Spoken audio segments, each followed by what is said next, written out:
Mtakubaliana nami kuwa mazingira ya Tanzania ya biashara yameimarika tofauti na ilivyokuwa miaka ya nyuma.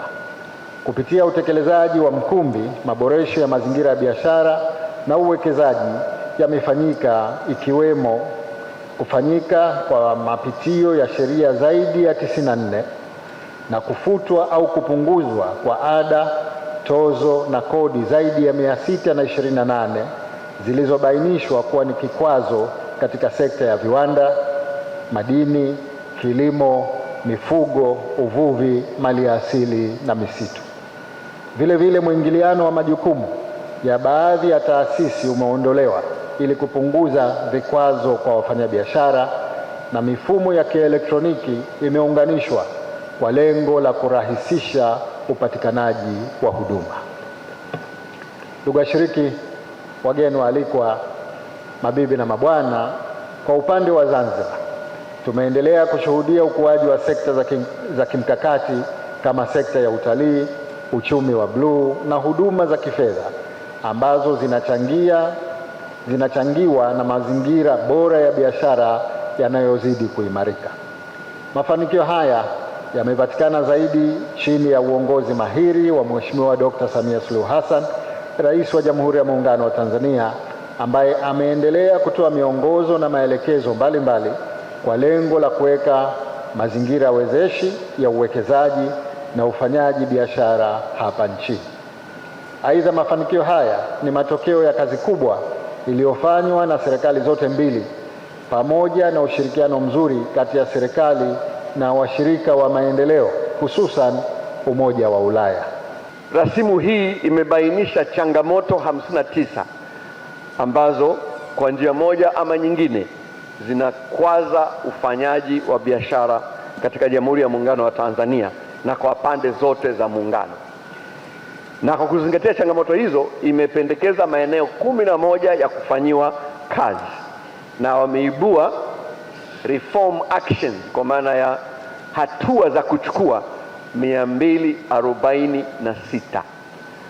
Ile tume ya Mheshimiwa Katibu Mkuu Kiongozi mstaafu Ombeni Sifue nadhani iliibua reform actions kwenye mfumo wa kodi zaidi ya 400.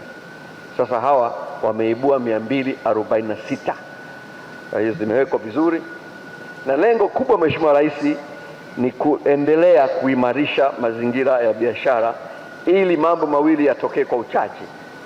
Kwanza, kwa hawa waliopo hapa, tuweze kupiga hatua katika taasisi zetu za umma kutoka kuwa wadhibiti wa biashara kwenda kuwa wawezeshaji wa biashara.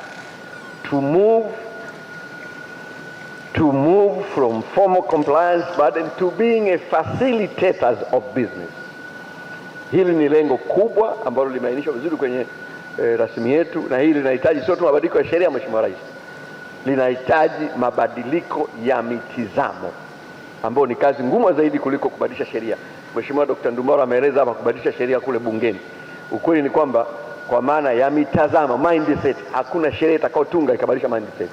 Ni kuendelea kuelimishana na kuelezana, na tunataka leo katika mkutano wetu huu waelezane sekta binafsi na sekta ya umma kwa uwazi kabisa. Lakini la pili ni kujenga, kusogea, kupiga hatua kutoka kutiliana shaka kwenda kujenga imani isiyotikisika kati ya sekta binafsi na sekta ya umma.